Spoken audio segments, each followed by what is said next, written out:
সুলতানা আবার আপনাদের সাথে নিউ ব্লগ নিয়ে চলে এসেছি।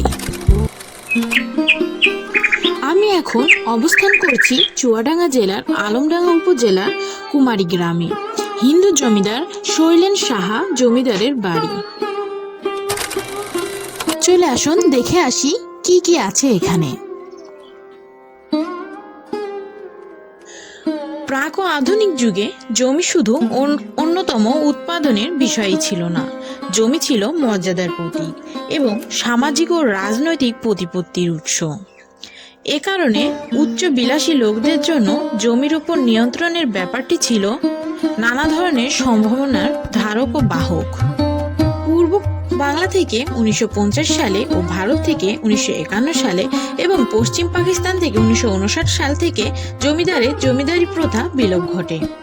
তখনকার সময়ে হিন্দু জমিদার শৈলেন সাহা জমিদারি দেখাসহ শোনার জন্য এ প্রাসাদ নির্মাণ করেন।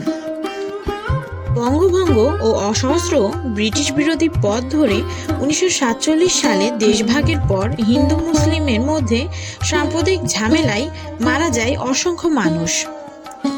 এরপর জমিদার শৈলেন সাহা এই প্রাসাদ ছেড়ে চলে যান কলকাতায়।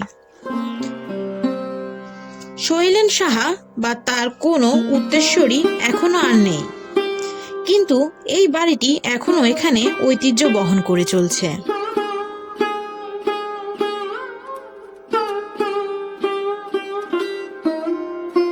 যে জমিদার বাড়িটি ছিল জমিদার ও তার পেয়াদাদের পথচারণায় মুখরিত, তা এখন শুনশান নীরবতায়, যেন ভূতের বসবাস।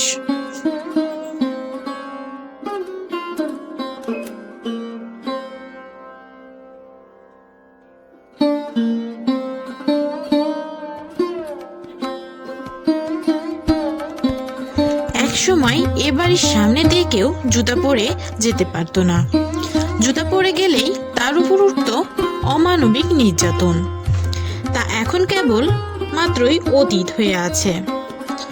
22 বিঘা জমির ওপর দাঁড়িয়ে আছে জমিদার বাড়িটি, এখন পরিত্যক্ত জমিদার বাড়ি। মূল ভবনটি এখন ভেটেরিনারি প্রশিক্ষণ কেন্দ্রের প্রশাসনিক ভবন হলেও বর্তমানে এই বাড়িটি একেবারেই পরিত্যক্ত। মূলত এই বাড়ির রক্ষণাবেক্ষণের অভাবে এটি পরিণত হয়েছে ভুতুড়ি বাড়িতে।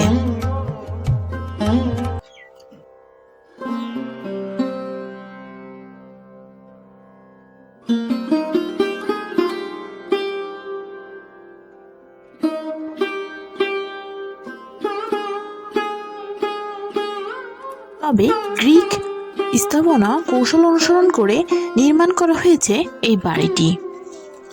এ বাড়ির নির্মাণকারী ও নির্মাণের সঠিক সাল আজও সঠিকভাবে জানা যায়নি।